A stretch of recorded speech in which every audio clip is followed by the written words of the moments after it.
This meeting is being recorded. I should have had music. I should have had like a cool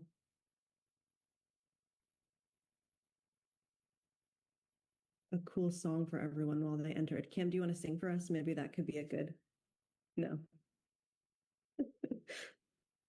Welcome, everyone. We'll get started in just a couple minutes. As people continue to join, feel free to say hello in the chat. We'd love to know where you are from and what you are hoping to study here at Rice, a little bit more about you, and we'll start with introductions in just a couple of minutes.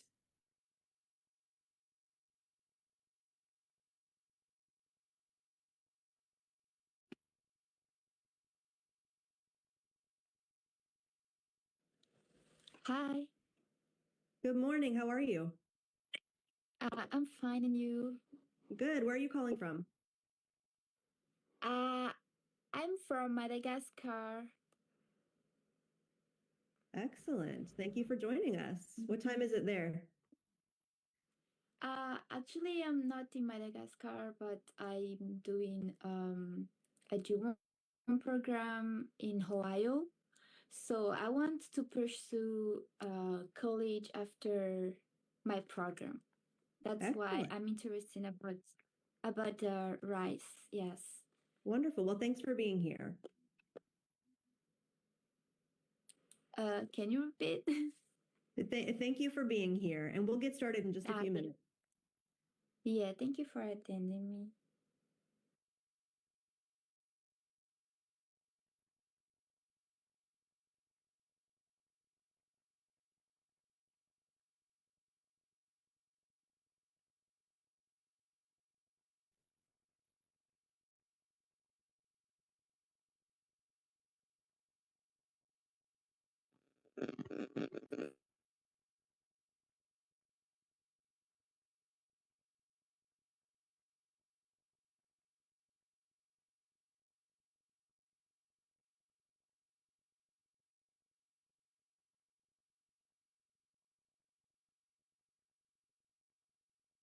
All right, it's 2 after 11:30, so we will go ahead and get started. I see a few familiar faces. I'm so glad that you all are here today. My name is Jennifer Hunter, and I am Assistant Dean in the Office of Graduate and Postdoctoral Studies. And the purpose of today's session is really to talk about graduate programs at Rice and specifically PhD programs. The first 30 minutes of this session roughly will be a presentation by me, a little bit about Rice, and a little bit about the U.S. application process. This is for domestic and international students. So anyone who's applying to a PhD program or thinking about Rice for PhD, this is the session for you. And so we'll have a little bit of everything for everyone. And I'm going to go ahead and start sharing my screen. And I'm really hoping that this will work for me. Let's see here. Let's see here.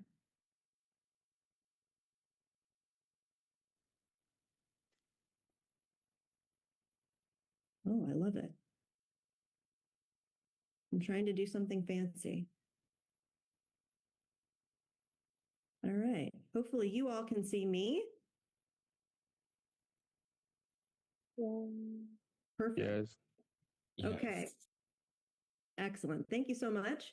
Some ground rules before we get started. Please stay on mute for the duration of this presentation, and we will be taking questions at the end.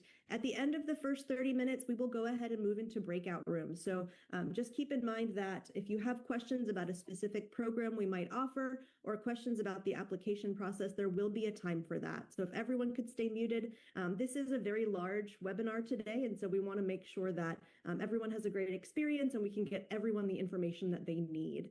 I'm going to go ahead and ask our graduate student ambassadors to please help me mute people during the presentation, just in case anyone enters and is unmuted, and to put in the chat if you have any questions, and our ambassadors will be able to help you with those questions during the presentation. All right, so welcome everyone. Thanks for making time to join us.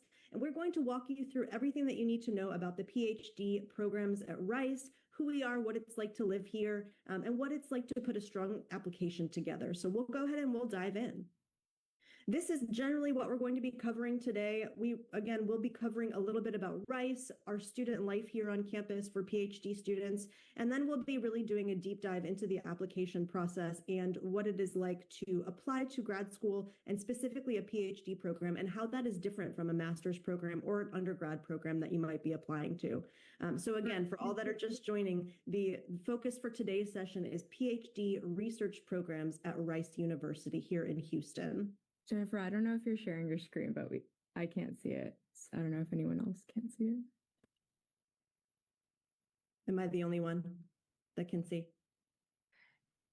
I can see you rather than your screen. Yeah, Yeah, we just see you. Okay. So sorry. No, that's okay. This is what I get for trying to do something fancy here. Can you see this? We can see your screen. Yes. Yeah. Okay. Yes. I'm gonna do away with the fancy. Yes. So I was trying to get myself as a little picture, kind of above the slideshow. So we'll pause on that for a while. All right, thank you, Cam. Okay, back to diving into what we're covering today.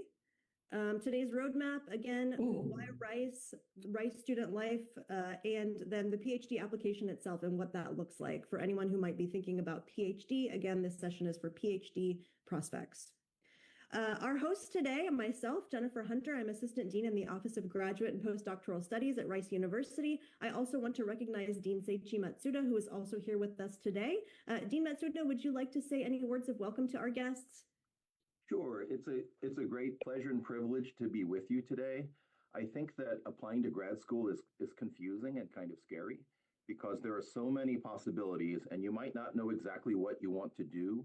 And you probably don't know all of the options that you have. But I promise you that as you go through the process and talk to various institutions and go through and apply and put your best foot forward, it's all going to get much simpler. And so you're doing all the right things by being at an event like this today. So thank you. Thank you, Seichi. We also have a few other special guests here today, and these are our graduate student ambassadors. We have many, many graduate student ambassadors, and these are the 5 that are representing us today. I would love for them to briefly say hello and introduce themselves, what they're studying here at Rice so that you can get familiar with them. I'm going to go straight across the screen as you see them here. And Anina, would you like to get us started? Yeah, not a problem. Can you guys hear me? Yes, we can. Okay. Hello, everybody. My name is Anina Igibor. The third year, or I'm about to start my 4th year of my PhD program in chemical and biomolecular engineering. I'm originally from Nigeria. Yeah, that's me. Nice to welcome all. Thank you, Anina. Alex, would you like to go next?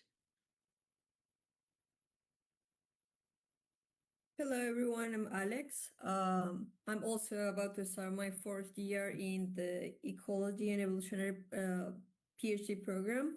I'm from Colombia, and yeah, thank you for being here today. Thank you, Alex. Emma? Hi, I'm Emma. I'm going to my 4th year in the bioengineering PhD program here. I'm originally from the US, from Colorado, and I'm excited to get to talk with some of you. Thank you very much. And Danny? Hi, I'm Danny. I'm originally from Mexico City, and I'm starting my 2nd year in the PhD program in applied math here at Rice. Excellent. And last but not least, Anna. Hi, I'm Anna. I'm a 3rd year PhD student in philosophy. I belong to the School of Humanities and Arts, and I'm from Colombia. Excellent. Thank you all for being here. There will be a dedicated breakout room for our graduate student ambassadors at the end of this. So if your program that you're interested in is not here participating today, then you can certainly drop in and visit with them and ask any questions that you might have. And just a reminder that if everyone could stay on mute while we move through the presentation, there will be a place for questions at the end of the presentation as well. All right. So to dive in, a little bit about Rice University. We are a small but mighty research institution located in Houston, Texas, right in the middle of the United States. it's a great place to be. There's lots of things that set us apart, but really we are focused on research. So if you're thinking about a PhD for any reason, research is what you love. And this is something that we're really focused on as an institution across every discipline and not just with some departments. We're really proud of the research that we do here.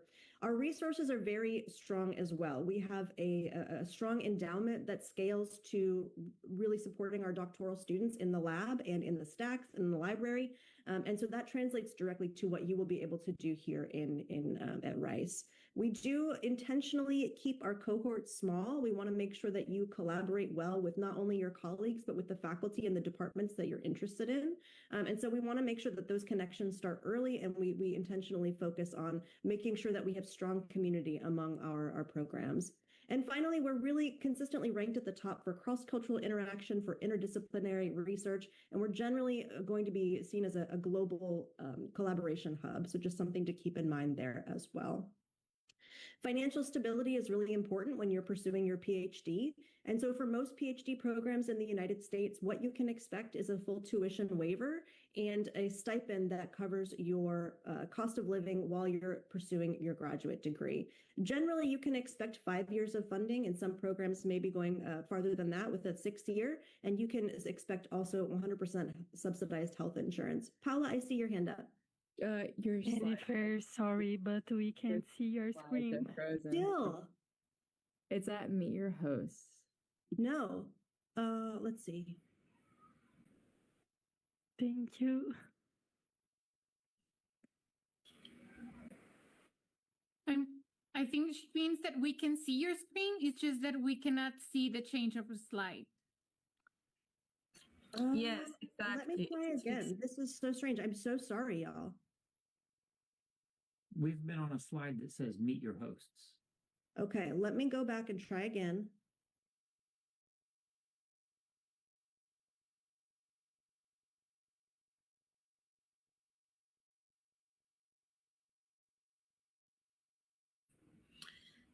Now we are in the financial stability to empower research slide. But it says it's paused now again for me. Let me see. Cam, do you mind if I email you the slides? And then if you wouldn't mind presenting, thank you. I'm really sorry, y'all. Let me go ahead and stop share.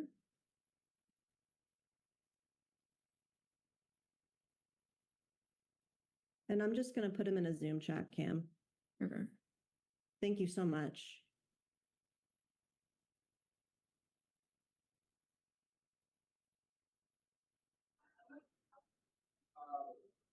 Did you share it in our Zoom chat? I'm about to, yes.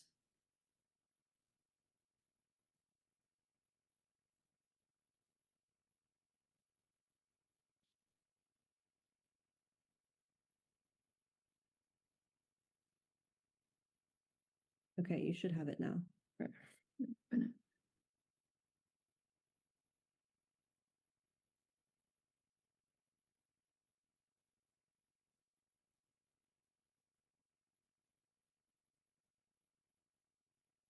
Let's see.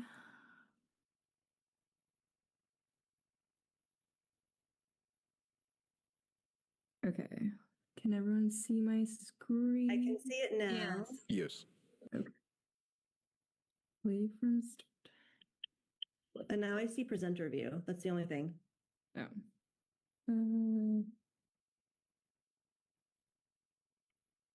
Wait.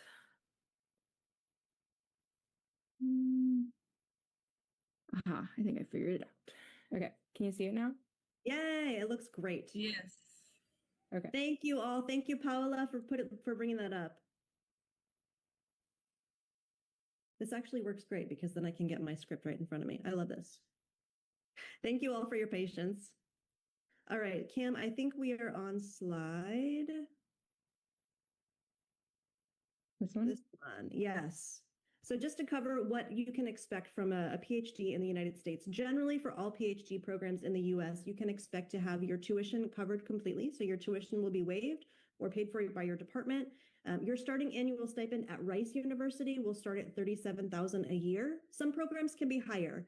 And stipends can differ wildly between programs within the same institution and, of course, across institutions as well. So it's really important to ask that question of the programs that you're interested in as far as what the stipend is and how comfortably you can live while pursuing a PhD.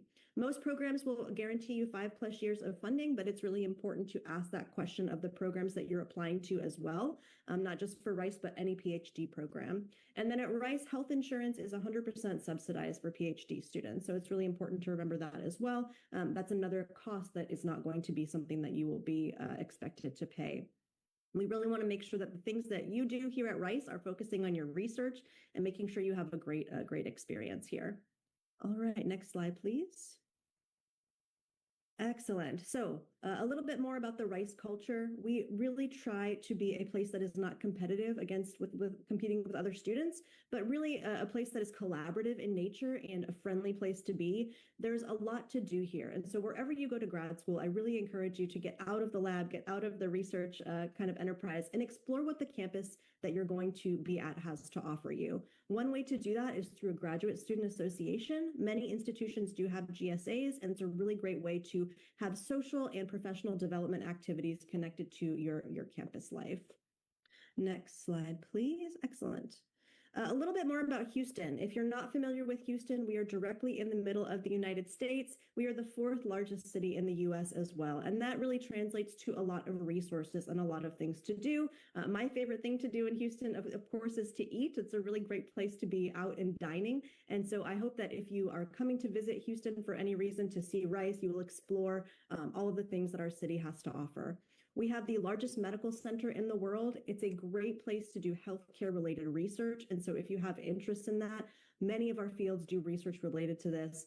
We also have a lot of focus in aerospace, technology, and energy. And these translate to collaborations outside of Rice as well. And so really important to think about what you can do while you're a student that translates to what maybe will come after you graduate. All right, next slide. Let's hope this video works. This is a campus tour of Rice University that I'm going to put a link to in the chat. And it will be a 2-minute overview of what life is like at Rice for the graduate student perspective. We can keep moving. I'm short on time anyway, so I want to make sure we get into the kind of the meat of our presentation. All right, a little bit more about student life and resources, everything that makes Rice feel like home. We do have amazing graduate housing. We have 3 communities here: Rice Village Apartments, Rice Graduate Apartments, and Rice Village Townhomes. They are very close to campus, within walking distance to the campus. They come with a lot of necessities that you might not want to think about when you're moving to a new country or a new city. And so some things will be included with your apartment. They will also have shopping shuttles for you that are really convenient, and shuttles to get you to campus as well. It's a really great way to meet other people that are coming and experiencing something new for the first time. And it's a very safe, well-maintained setting to live in. A little bit more about our neighborhood. Rice Village is a great place to walk, to eat, to meet your lab mates or your research group for dinner, or maybe spend this Saturday browsing and shopping. And we are really excited that there's going to be a new gateway project that is coming to make that space even more walkable from our campus. And so that will be a really great asset to anyone who's coming here for graduate study as well. A little bit more about the things that campus offers. I mentioned getting out of the lab, getting out of the library to do other things on campus. And it's really important that you also take advantage of the resources here that can help you develop professionally. The Door Institute is one example of that on campus, and it offers professional leadership coaching for graduate students at no cost. And it's one of the best programs of its kind in the country. So a really great thing to learn more about leadership skills, no matter what industry you're going into. The Center for Teaching Excellence is great if you know that you're going to think about teaching in the future. If you're going into academia, it's a really wonderful way to build your portfolio and your pedagogical skills through the certificate programs that they offer. So really encourage you to check things out like that for any institution that you are visiting, thinking about attending. The Lilly Institute is really about making sure that your ideas for your business, your entrepreneurship ideas become reality. And so they can support that through the startup funding that they offer, through the competitions and the mentorship that they offer. And then finally, the Center for Academic and Professional Communication at Rice is our hub for all things communication. If you're working on your thesis defense, if you have a conference coming up and you're presenting a poster or something like that, this will be the place to help you prepare for that. And that's, of course, also at no cost to our graduate students. Excellent. A little bit about Rice traditions, and you can certainly visit with our grad student ambassadors in our breakout room later to learn more about these traditions. Valhalla is our grad student bar on campus. It's a little bit odd to talk about a bar being a central hub for grad student life, but that's what it is. It's a really wonderful space for us to gather after a long day in the lab or in the stacks and kind of learn about what each other is studying and come together and celebrate this sort of interdisciplinary diversity that we have here on campus.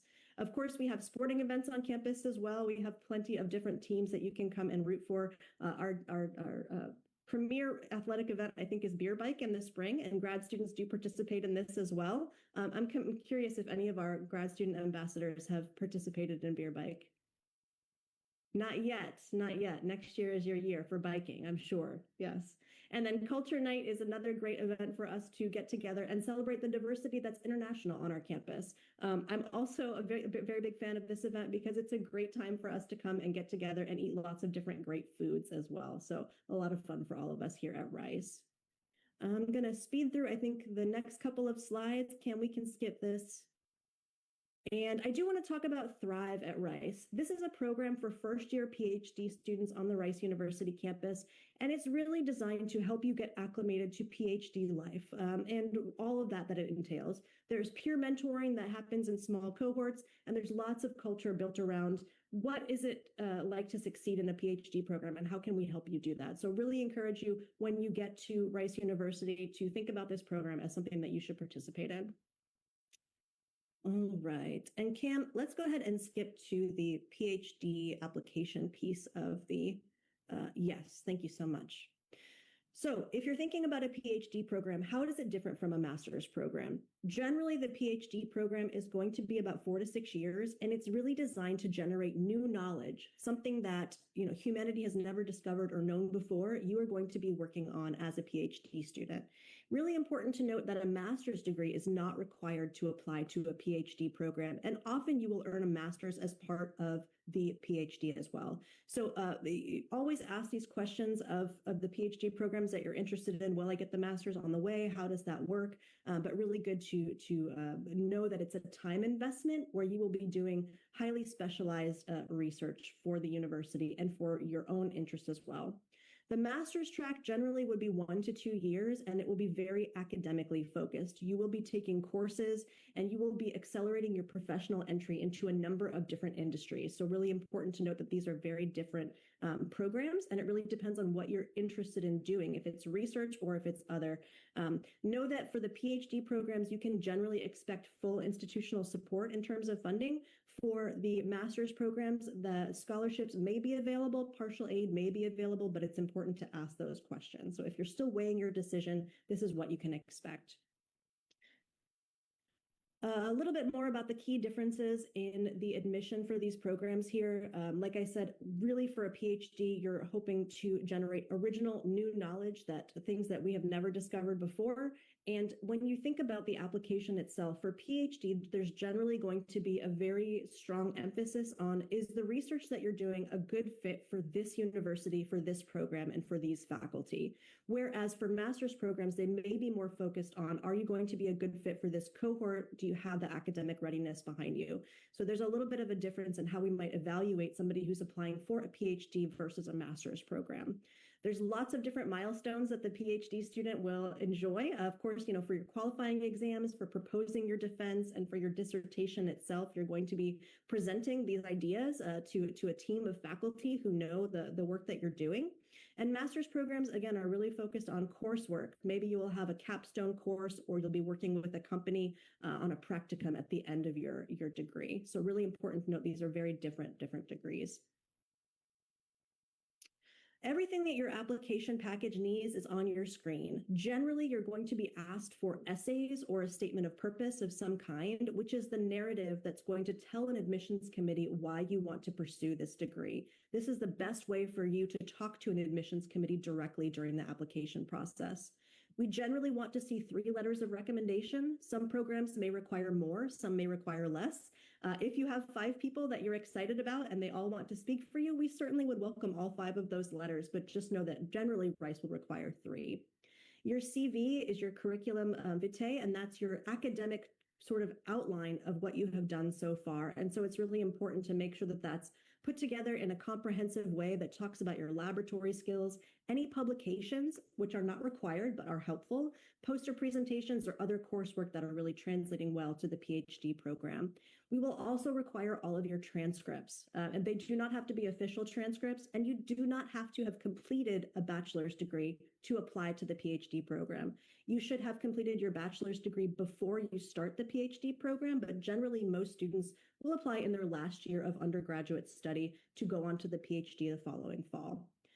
For PhD also, it's really important to think about faculty who are at the institution who you would match with well. And so the research focus, as I mentioned, is really, really important. You want to do your homework way before you're applying to make sure that the university you're applying to is the right fit for you, and whose labs have research that you would be interested in doing. So why is the fit so important? Not every institution is going to specialize in every area of study, right? Rice is very small, and we have some very niche fields that we are very focused on.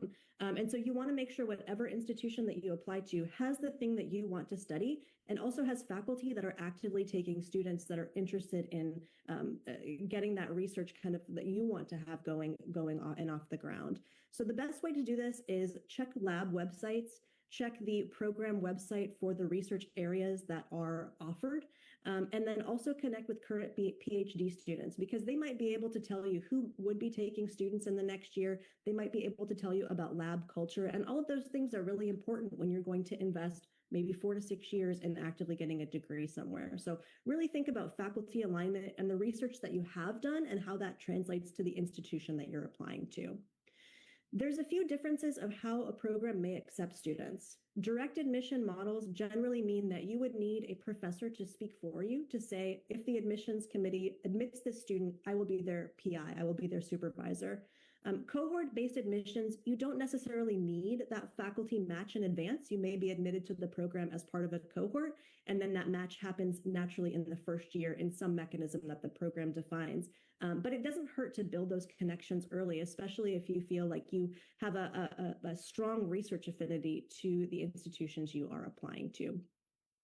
A good thing to do is look for an institution that has 2 to 3 faculty that you are interested in working with. If you have your heart set on one person, you might be disappointed because they might not be taking students. They may not have funding for students that year. And so you really want to make sure that you diversify a little bit your interests. And we can go to the next slide, please. So how do you reach out to potential PhD advisors? First, do your homework, read the publications that are coming out of that lab, and think about how they fit with the work that you do. When you send a concise, engaging email, make sure that you reference that research that you have read about and why it excites you. And that shows that you have done your homework on the kind of course of research that they are offering. Attach your academic CV. Make it very easy for a faculty member to learn more about you and your skills and how you are aligned with the research that they are doing. And then you can ask precise questions. Are you taking students next year? Here's the research I've done. Do you think that I'm a good fit for your lab? This is really important to ask. You may not always get a response, and that's okay. The important thing is to go ahead and reach out. And if you don't get a response in a couple of weeks, it's fine to follow up once. After that, I would let it go. Your goal is to get your name out there for the admissions committee because you do not know who sits on that committee. All right, statement of purpose. Some programs may call this something different, a personal statement. They may have specific essays with prompts that they want you to follow. If they give you prompts, you should follow them exactly. Show them that you are able to understand and follow the instructions that you are given within the word format and length that you are given as well.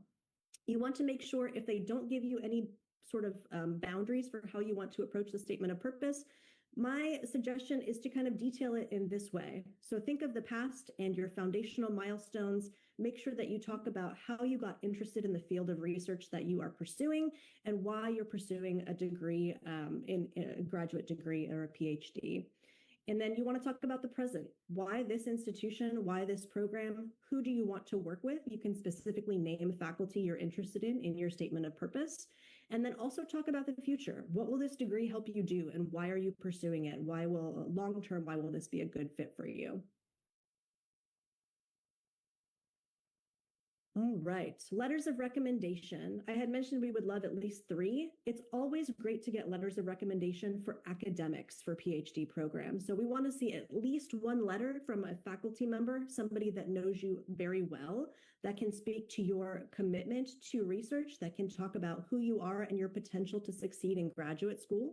Make sure you choose the letter writers carefully. The question that I get often is, well, there's this really famous person in my department, but they don't really know me. Should I get them to write a letter?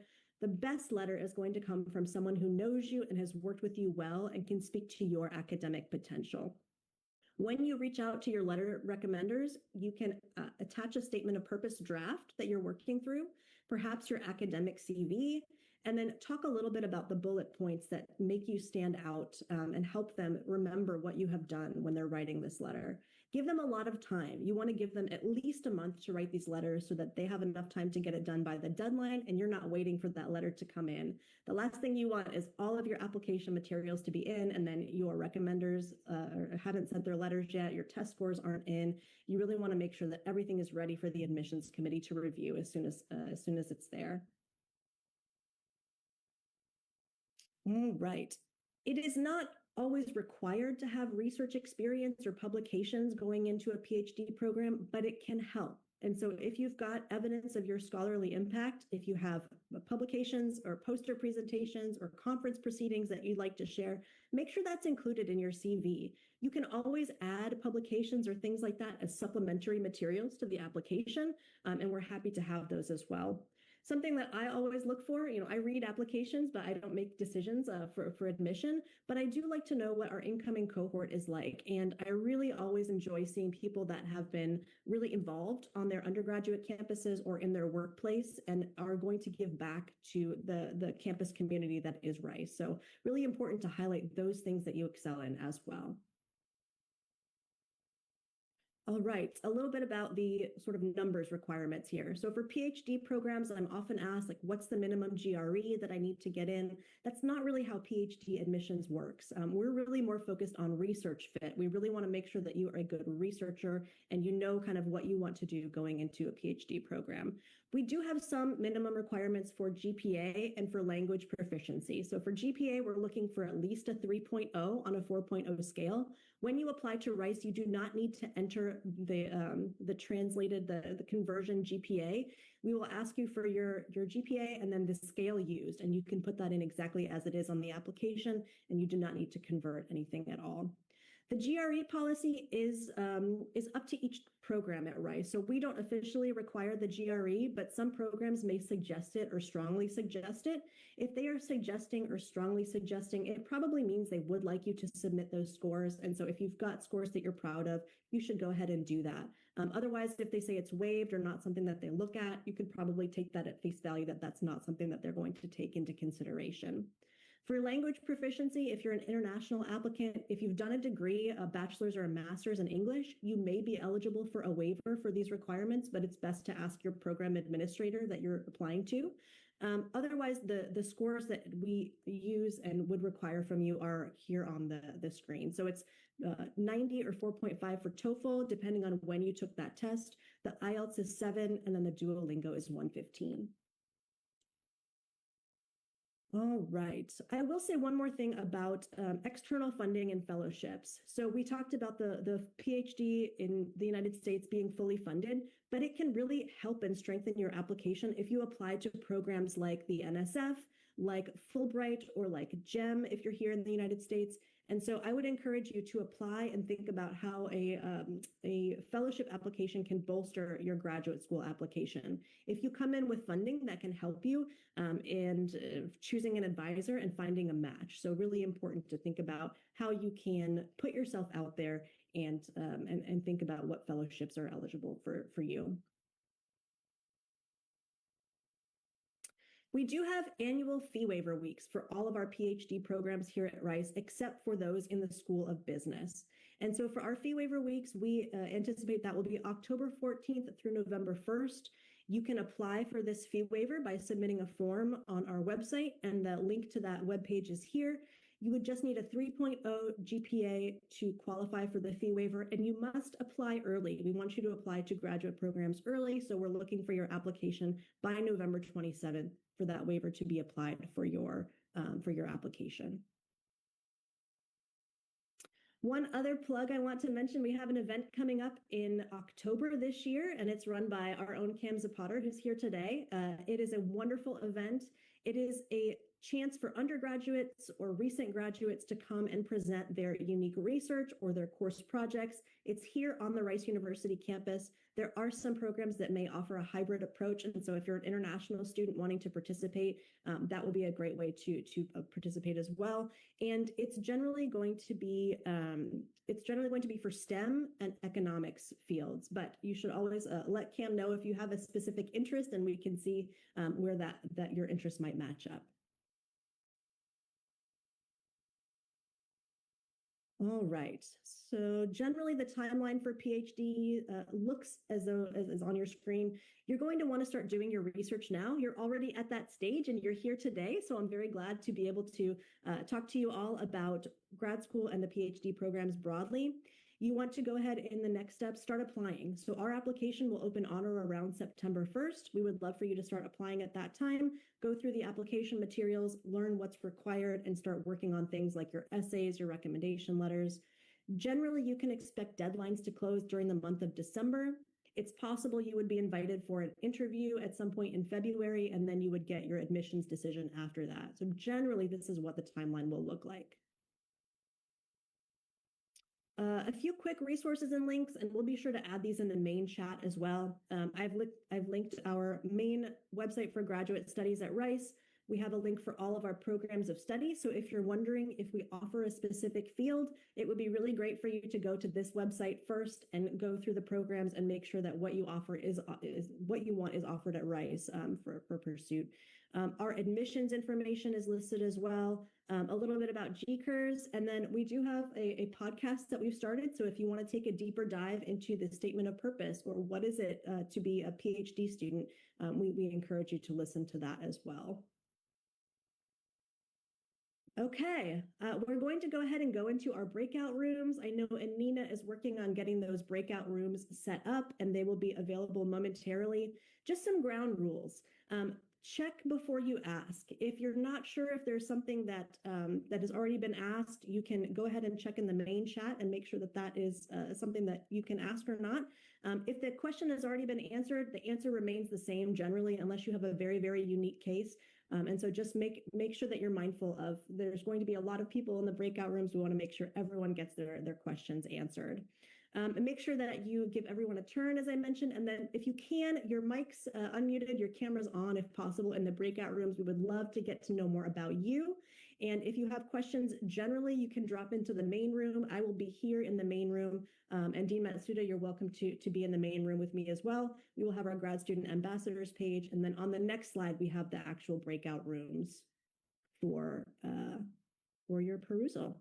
So I hope you have a wonderful, wonderful experience. Thank you so much to all of our faculty who are here, Dr. Natasha Kirienko, Dr. Steve Kranz, Dr. Jeff Waymeyer, Dr. Ilana Gershon, Dr. Jing Chen, Dr. Christine Peterson, Dr. Isabel Perrin, Dr. Ashley Leeds, and Dr. Farshid Imami. So these are the faculty that you will be speaking to.